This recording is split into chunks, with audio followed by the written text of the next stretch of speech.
In 1951, Aston Martin created a hot rod version of the DB2, and they decided to give it a flash name, the Vantage. Then, over a 54-year period, that name graced 8 other cars.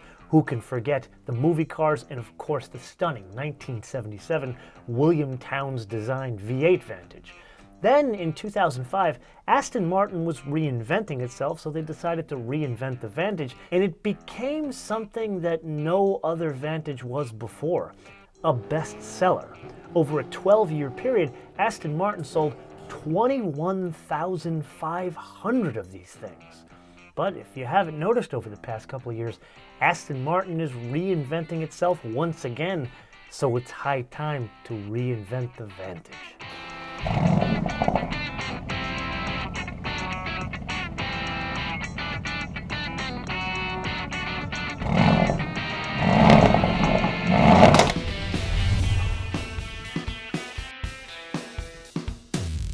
Okay, now that we got the car point out of the way, let's focus on the heart of the matter. And once again, this is a gift from Dr. Zetcha to Dr. Palmer. So that means it's a 4-liter twin-turbo V8. The turbochargers are packaged in the V. Now, it's the same horsepower as the DB11 V8. 503 comes in at 6,000 RPM. The torque is what changes, and that's once again through Aston Martin's own ECU. And so they've done even more changes to differentiate this from the DB11 V8. So it goes from 498 pounds all the way up to 505 pounds, but it still comes in at 2,000 RPM, stays flat all the way up to 5,000 RPM. Then there's packaging. First and foremost, it's the same rear-mounted ZF transaxle as in the DB11 V12 and the DB11 V8. But then there's where the engine sits. Notice it's still very much a front mid-engine design car, obviously weight distribution. Here it's 50-50. However, we spent a lot of time talking about in the DB11 episodes the packaging of the dry sump versus the wet sump system. If you look at, say, an AMG C63S, that is a wet sump version of this engine. But if you look at an AMG GTS, it's a dry sump version of this engine.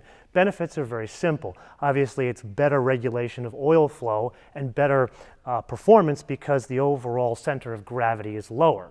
Now, don't really know exactly why the dry sump didn't make it here, but Aston Martin engineers, what they've done is they've come up with their own engine mounts as well as their own wet sumps to be able to lower the engine in the car for packaging, again, for lower center of gravity. And last but not least, like the DB11, the air intake and the exhaust have been changed. If I'm guessing, it's been changed to give this car its own unique sound signature, granted very much Aston Martin, but its own unique sound signature apart from the DB11.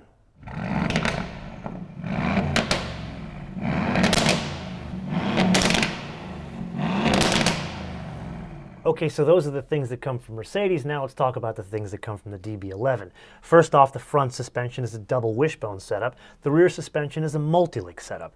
The brakes, metallic all the way around, 400 mils in the front, 360 mils in the back, 6 piston calipers in the front, 4 piston calipers in the back. Any wheel size you want as long as it's 20 inches. And then there's the technology, and this is where it takes a departure from the DB11. Yes, there is a dynamic torque vectoring. However, for the first time ever on an Aston Martin, there's an E-diff as opposed to a mechanical diff. Now, if I'm reading between the lines correctly, they went with this choice to be able to go from open to full lock faster, basically less than a second. But that's something we're going to have to discuss when we finally get a chance to drive this thing sometime in 2018. Now, speaking of driving, there is an adjustable suspension like there is in a DB11. However, the settings are different. The settings are Sport, Sport Plus, and Track. Now that differentiates itself from a DB11 in that there's no GT mode, there's no soft mode, and in a DB11 there's no track mode. And now we press onto the portion of the episode where you're going to see a lot of design nerd falling out, so you have been forewarned. And the main headline here is, I love the design here much more than the DB11. Not that the DB11 is bad, it's just the center stack on that. Too much has been lifted from Stuttgart. Here, They have absolutely blessed this with its own independent character, and that's really focused in the center stack instead of haptic feedback buttons like in the DB11, which I don't think are a great idea fundamentally and from a safety perspective when you're piloting a 3,000 to 5,000 pound vehicle down a highway. Here there are real buttons up and down the side of the console, and then my favorite part, on the HVAC, it's all toggle switches. And if that weren't enough, these can be fitted as glass buttons. I didn't see them yet, but I'm very excited to see those. And the rest of it is regular old, like, dials and knobs. And then the independent flavor continues on the top of the dash, where the instrument binnacle, it looks like a Klingon bird of prey, and then the Mercedes source nav screen, it looks more at home here. It looks more, again, independent. Then the steering wheel, this one is a special sport steering wheel. It's flat bottom, but more importantly, it's a smaller diameter like we see in those Porsche 911s that we drive. But the UX, meaning the buttons here that we've experienced in the DB11, that's all the same. The seats, now I don't know if you've seen our DB11 V8 episode, but these are sport seats, the seats that I asked for in the DB11 V8 episode. This is a Sport Seat Plus, so the base car comes with a regular sport seat. These are more bolstered. Then a lot of the stuff can be dressed up. I mean, after all, it's an Aston Martin. Like the seat belts are on offer in a color called Flint, Champagne, Simply Red, Mocha, and Graphite. I believe these are graphite. And then while we're talking about belts, do you remember when we went to Hawaii and we drove that Boxster Spider, and I fell in love with everything about that car, but it had like the fabric door pulls, where here it's not fabric, they're leather door pulls. Now even a design nerd like me has to admit it's not always about design. There is some function we need to talk about. First and foremost, this is a launch car and a launch color. Not my favorite, the lime, but it is the very lime that is in the Aston Martin racing livery. So what they've done is they've trimmed this car out to within an inch of its life. It's got the contrast stitching, which I love. The trim on the seats are different, and then it's got a carbon fiber dress-up package. Then there's the function of the seat itself. To differentiate this further from a DB11, the seating position, the actual seat, sits 10 mils lower. And then there's the parts. We talked about the engine and some of these like infotainment parts that come from Mercedes, like this volume switch or this unified controller. Well, there are parts you can't see that also come from Daimler, and that's just a sourcing cost thing, like the window lift mechanism. That comes from Daimler and kind of helps both parties to lower overall costs.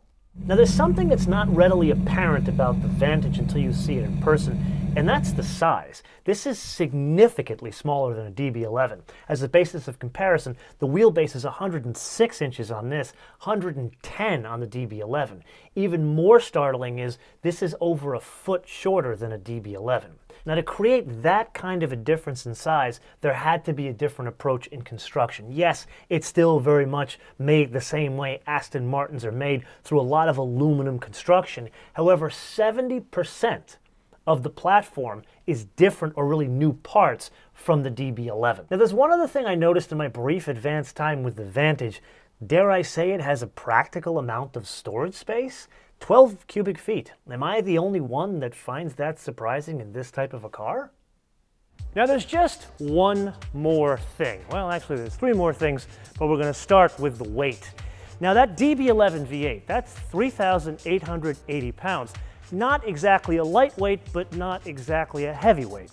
This is a significant reduction to 3,373 pounds.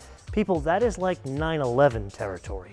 Now that translates to some interesting performance figures. So top speed is 195 miles an hour, and that sits, it's kind of like Goldilocks, it sits right between the V12 and the V8 DB11. The V12 is 200, the V8 is 187. 0 to 60, 3.6 seconds. Now I am incredibly excited to determine if that actually is 3.6 seconds. I think it's going to be a while until you and I drive that, but I am going to nag my friend Matt at Aston Martin a lot to make sure we drive it soon.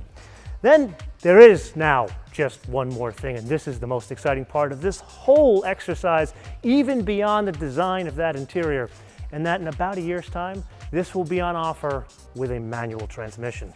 And I applaud Aston Martin for sticking with the manual transmission, but I have to say I applaud them for not making a baby DB11. As lovely as that car is, what, this like There's four, actually there's 6 of them in the garage here, so I'm going to try to walk out with one of them.